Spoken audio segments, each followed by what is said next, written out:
ಇವತ್ತು ನನಗೆ ತುಂಬ ಖುಷಿ ಆಗ್ತಾ ಇದೆ. ಎಲ್ಲರೂ ಒಟ್ಟಿಗೆ ಕುಳಿತು ನೆಮ್ಮದಿಯಾಗಿ ಊಟ ಮಾಡಿದ್ವಲ್ಲ ಅದಕ್ಕೆ.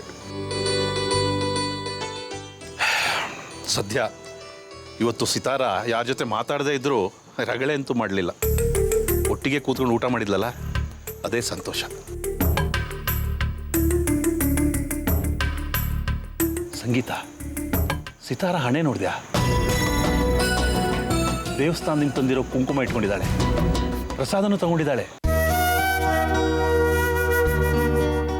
ಆದರೂ ನಮ್ಮ ಮಕ್ಕಳಿಗೆ ನಾವೇ ನೇರವಾಗಿ ಉಪಚಾರ ಮಾಡೋಕ್ಕಾಗ್ತಾ ಇಲ್ವಲ್ಲ ಅನ್ನೋ ನೋವು.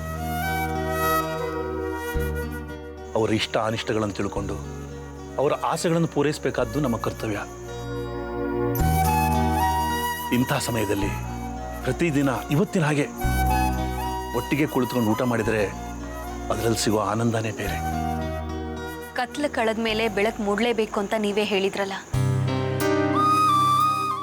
ಪ್ರತಿದಿನ ನಿಮ್ಮ ಮಗ ಸೊಸೆ ಜೊತೆ ಸಂತೋಷವಾಗಿ ಕಾಲ ಕಳೆಯುವಂಥ ದಿನ ಬಂದೇ ಬರುತ್ತೆ. ಯೋಚನೆ ಮಾಡಬೇಡಿ.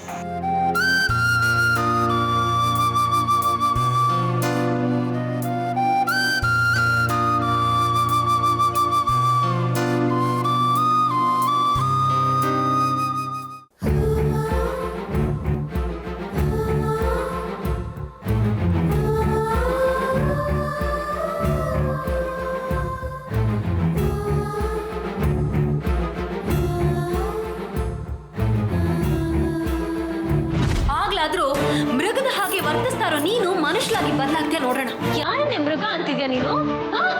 ನಿನ್ನ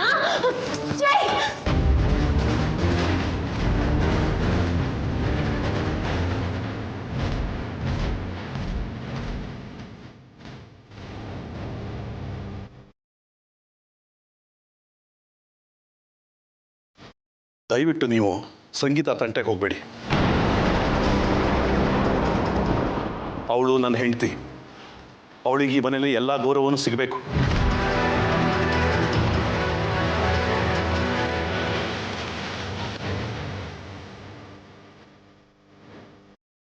ತುಂಬ ದಿನ ಆಗಿತ್ತು ಈ ಥರ ಟೇಸ್ಟಿ ಫುಡ್ ತಿಂದು. ಚೆನ್ನಾಗಿ ಮಾಡಿದ್ದೆ ಕಣೆ.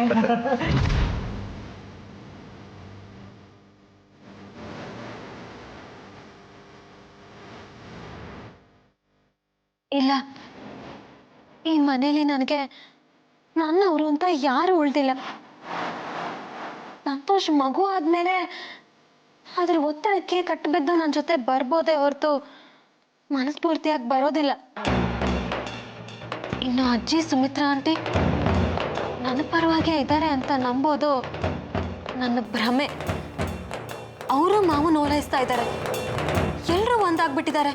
ಇದು ದೇವರ ಪ್ರಸಾದ. ದೇವರ ಪ್ರಸಾದನ ಬೇಡ ಅಂತಂದಿದ್ರೆ ನಾವು ದೇವರ ಅವಕೃಪೆಗೆ ಪಾತ್ರ ಆಗ್ತಿರ್ಲಿಲ್ವಾ? ಇಷ್ಟಕ್ಕೂ ನೀನು ನಮ್ಮನ್ನ ಹೀಗೆ ಅನ್ಬಹುದಾ?